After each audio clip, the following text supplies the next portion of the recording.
नमस्कार साथियों, मैं मंटू सर आपका अपने चैनल आपका अपने channel Mantu sir with study में स्वागत करता हूं। साथियों, मंजिल मिली उन्हीं को जिसने पथ की परवाह न की। मंजिल मिली उन्हीं को जिसने पथ की परवाह न की। नौकरी मिली उन्हीं को जिसने सरकार की नीतियों की परवाह न करते हुए अपनी परिश्रम लगन से अपने तैयारी जारी रखी। आज भले ही वह एक कमरे का विद्यार्थी है, कल का वही पूरे समाज का एक मिसाल और प्रतीक बनेगा। इसी शुभ संदेश के साथ आप में ऊर्जा भरते हुए कि हाँ, आप अपने तैयारी को इस नीरस माहौल में भी, विषम परिस्थितियों में, संघर्ष के माहौल में भी अपनी तैयारी को जारी रखिए। एक दिन ज़रूर आएगा जो आपका ये तैयारी कल आपको ये रिजल्ट देकर जाएगा। इसी तैयारी के क्रम में पिछले सेगमेंट में जो हमने आप लोग के लिए कारक के बारे में बताया था, उस कारक पर आधारित प्रश्न को हल करते हैं। क्योंकि पढ़ाई आप थ्योरी किसी तरह के ही पढ़ लीजिए, थ्योरी पढ़ने का सबसे मुख्य उसका लाभ तभी होता है जिस उस पर आधारित प्रश्नों को हम जब हल करते हैं। उस पर आधारित प्रश्नों को ही हल करना, क्विज करना, प्रैक्टिस सेट हल करना, यही वास्तविक अपना मूल्यांकन है।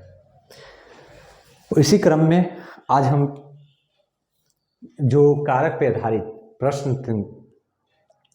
आधारित मैंने थ्योरी बता दिया था, इस पे संबंधित जो प्रश्न होंगे, आज इस प्रश्न को जहां हमारा कन्फ्यूजन होता है, कन्फ्यूजन वाले प्रश्नों को मैं लिया हूं। जहां कारक के चिन्ह टैली करते हैं, मेल करते हैं, एक जैसे होते हैं, उन्हीं को आज लिया हूं। बाकी सब तो आसान है।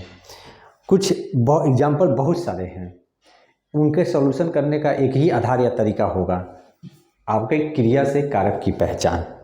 कुछ एग्जाम्पल को लेते हैं जिनसे हम आज समझने की कोशिश करते हैं। हमने उस दिन भी बताया था, आज पढ़ने चल रहे हैं कारक। उस दिन भी मैंने चर्चा कर दी थी। मैंने उस दिन भी बताया था कारक इंग्लिश में केस, और इसका एक और नाम है प्रसर्ग। ये कारक होता है। कारक के 8 भेद हैं, 8 प्रकार के होते हैं। कारक कभी भी आता है किसी वाक्य में संज्ञा या सर्वनाम के लिए आता है। कहीं भी आएगा अगर वाक्य में किस पद में कारक है, संज्ञा सर्वनाम की। कारक की पहचान क्रिया से करते हैं।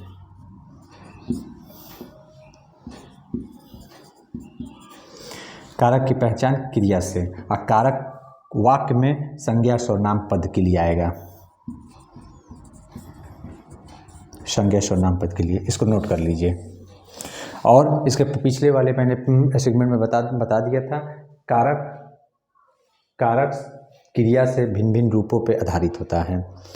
और अब इससे संबंधित प्रश्नों को हल करने की कोशिश करते हैं। आप भी अपने कॉपी पेन उठा लीजिए, एग्जाम्पल बोल रहे हैं, इस एग्जाम्पल को सुनिए और उस कारक की पहचान कीजिए। कारक को कैच कीजिए, कारक को पहचानिए, पहचान करके बताइए कौन वो कारक है और किस पद के लिए वो वाक्य में कारक आया है। इतना क्वेश्चन कारक के लिए जाना जाता है। जैसे पहला एग्जाम्पल आपको ले रहा हूँ, मंटू को पढ़ना होगा। दूसरा एग्जाम्पल, मंटू को पढ़ाना होगा।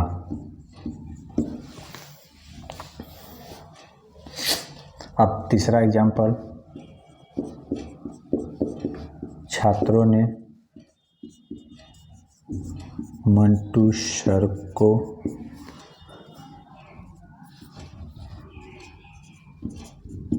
उपहार दिया। चौथा क्वेश्चन आपके लिए, चौथा क्वेश्चन लेता हूं। चौथा क्वेश्चन है,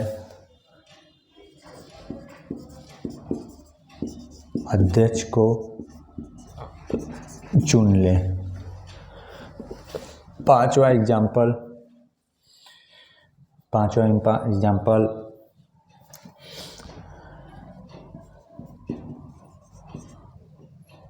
मंटू सर पढ़ाने को गए। इस तरह से बहुत सारे एग्जाम्पल है, एग्जाम्पलों की कमी नहीं है। कोई भी किसी तरह का एग्जाम्पल हो, सबका सलूशन है, यही सलूशन है, सलूशन यही है। कॉन्सेप्ट क्लियर होगा तो किसी भी प्रश्न का उत्तर हम दे सकेंगे। नहीं भी दे सकेंगे तो ज़रूर कुछ ना कुछ उसके कुछ ना कुछ अर्थ को ज़रूर निकाल लेंगे, मायने ज़रूर समझ लेंगे। अब आइए, मंटू को पढ़ना होगा, मंटू को पढ़ना होगा। अब अगर हम को आया, को का कारक चिन्ह, अगर हम कारक चिन्ह से पहचान करते हैं, को इसमें कारक चिन्ह की पहचान करना है। हमारा सारा क्वेश्चन इस पे है, कारक की पहचान। कारक की पहचान कीजिए। कारक की पहचान कर रहे हैं तो अगर हम चिन्ह के द्वारा कारक की पहचान करते हैं, चिन्ह से कारक की पहचान करते हैं तो को आपका कर्म कारक होता है, कर्म, और एक संप्रदान भी होता है, संप्रदान भी होता है। ठीक, को कर्म कारक भी, संप्रदान भी होता है। तो कैसे हम जानेंगे कि क्या है ये, कौन सा कारक है? यहाँ भी को है, यहाँ भी को है, यहाँ भी को है, यहाँ भी को है। अगर चिन्ह से पहचानते हैं तो किसको क्या समझेंगे हम, कौन सा कारक है ये? तो इस कंडीशन में हम लोग को इसका ये काम आएगा, ये काम आएगा कि को जो है ये को जो है, ये को चिन्ह आया है, इस चिन्ह के द्वारा कारक की पहचान नहीं करेंगे, क्रिया से कारक की पहचान करेंगे। क्रिया से पढ़ना होगा, किसको पढ़ना होगा, किसको पढ़ना होगा, पढ़ना होगा। ठीक है, किसको पढ़ना होगा? पढ़ने का कार्य कौन करेगा? पढ़ने का कार्य कौन पर करेगा? कौन, तो कौन का आंसर आता है कौन, किसने या कौन, कौन, किसको पढ़ना होगा, कौन पढ़ेगा? मंटू। तो यहाँ पे ये को, जो को चिन्ह होते हुए भी है, ये कर्ता कारक है, ये कर्ता कारक है। ओके, यहाँ पे को कारक चिन्ह है, पहचान तो कर लिए कारक चिन्ह, लेकिन ये ध्यान देना है, कारक है तो कौन सा कारक है, इसकी पहचान करने के लिए अब हमें ये ध्यान देना होगा कि पहले क्रिया से चले, पढ़ना होगा, पढ़ाना होगा, सॉरी यहाँ पे लिखा है पढ़ाना होगा। किसको पढ़ाना है? किसको, किसको, क्या और किसको, किसको पढ़ाना होगा। ठीक है, तो किसको, ये क्रिया का फल जिस पे पड़ता है, क्रिया का फल जिस पे पड़ता है वह कर्म कारक होता है। तो यहाँ पे ये कर्म कारक है, क्रिया का फल जिस पे पड़ता है वो कर्म कारक है। तो यहाँ क्रिया का फल से पहचाना गया। जब यहाँ पे छात्रों ने मंटू सर को उपहार दिया, जब किसी को कोई चीज़ समर्पित किया जाता है, किसी के लिए कोई कार्य किया जाता है, किसी के लिए कोई कार्य किया जाता है, या किसी को कोई चीज़ समर्पित किया जाता है, समर्पित,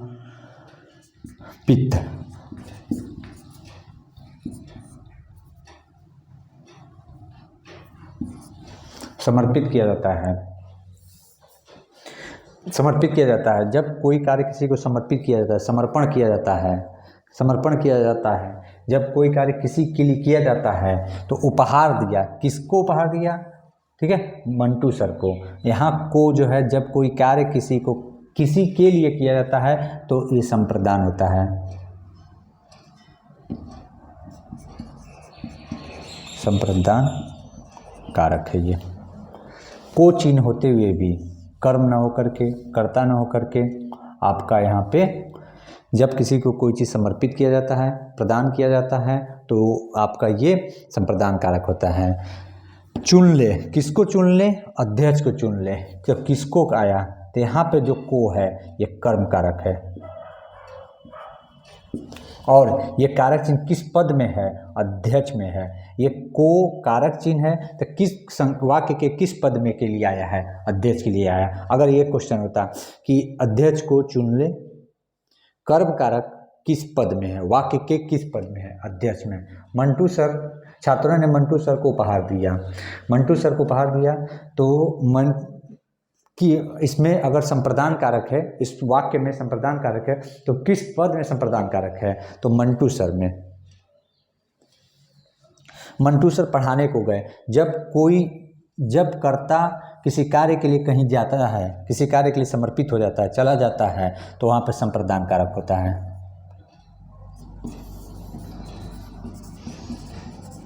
इसी तरह बहुत सारे एग्जाम्पल हैं, ये बहुत सारे एग्जाम्पल हैं। उन एग्जाम्पलों के द्वारा ही कारक को और क्लियर अच्छे से समझेंगे। इसी तरह आप भी प्रयास करके, प्रैक्टिस करके अपने सॉल्यूशन हल निकाल सकते हैं। कारक की पहचान क्रिया से करेंगे। क्रिया वाक्य में आना चाहिए। क्रिया वाक्य में आया है, क्रिया वाक्य में किस तरह से कार्य कर रहा है, किसको प्रभावित कर रहा है, किससे संबंधित है, उसी में आपका कारक की पहचान हो पाएगा। किसी वाक्य में कारक से संबंधित 3-4 प्रश्न होते हैं। पहला, वाक्य में कारक की पहचान कीजिए। तो हमने कारक चिन्ह से भी पहचान के लिए, कारक चिन्ह से पहचान किए तो ये कारक पहचान लिए। अगर आप कारक पहचान लेते तो इसकी पहचान करिए कौन सा कारक है, कौन सा कारक है। और ये कारक चिन्ह को पहचान लिए तो किस पद में कारक है। कोई भी कारक जहाँ आता है, वाक्य में जहाँ आता है, अपने पूर्व पद से उसका संबंध होता है, पूर्व पद से आता है। और जब भी मैंने बताया था कारक कभी भी आता है तो संज्ञा सर्वनाम के लिए आता है। देखिए कहीं भी को आया तो मंटू सर एक व्यक्तिवाचक संज्ञा है। अध्यक्ष को चुन लो, जातिवाचक संज्ञा है। कहीं भी अगर कारक आता है तो वह अपने वाक्य में पूर्व पद संज्ञा या सर्वनाम के लिए आता है। कारक की पहचान क्रिया से ही की जाती है। और कारक को उसके चिन्ह से पहचान तो लीजिए। कभी कभी वाक्य में चिन्ह नहीं दिया रहेगा, तब भी कारक उसमें है। हम उस स्थिति में क्रिया से कारक की पहचान करेंगे। यहाँ तो कारक के चिन्ह दिए हुए थे। अगर ऐसे वाक्य जहाँ कारक के चिन्ह न दिए हों तो वहाँ क्रिया तो आएगा, और क्रिया से जो प्रभावित होगा, जो भाव निकलेगा, उसी भाव से हम कारक की पहचान करेंगे। कारक संबंधी प्रश्न 3 तरह के होते हैं। कारक की पहचान कीजिए, पहचाने तो कारक कौन सा कारक है, और कारक अगर वाक्य में आया है तो अपने किस पद के लिए आया है, इतना प्रश्न आपको जानना होता है। कारक यही नहीं है कि वाक्य में कारक चिन्ह आएंगे, दिखलाई देंगे, ऐसा नहीं है। दिखलाई न दे तब भी वाक्य में कारक है, क्योंकि वाक्य में संज्ञा या सर्वनाम का वाक्य के अन्य पदों से जो संबंध जोड़ता है, सही अर्थ रखता है, वही कारक होता है। तो कहीं ना कहीं उस वाक्य में कारक आए होंगे, और कारक आए हैं तभी तो उसके सही अर्थ आपको स्पष्ट नज़र आ रहे हैं। इसीलिए कारक की पहचान बहुत इम्पोर्टेंट होती है, और इसको अच्छा और बेहतरीन बनाया जा सकता है अपने अभ्यास से। हमारे प्रश्न का, हमारे एग्ज़ाम का एक एक प्रश्न हमारी सफलता का एक एक मजबूती भरा नींव है। कृपया अगर किसी भी विषय वस्तु को, किसी भी फैक्ट को कमज़ोर न समझे, चाहे वो कारक हो, चाहे वो विलोम शब्द हो। 1 नंबर हमारी सफलताओं को और पुशअप करता है। इसीलिए हर चीज़ को जहाँ तक हो बेहतर से बेहतर पढ़ें। अगर इससे भी बेहतर आपके पास कुछ है तो कमेंट में सुझाव के साथ ज़रूर लिखें। आपका अभिनंदन है, और मैं मंटू सर आपके साथ हमेशा बना रहूँगा। धन्यवाद।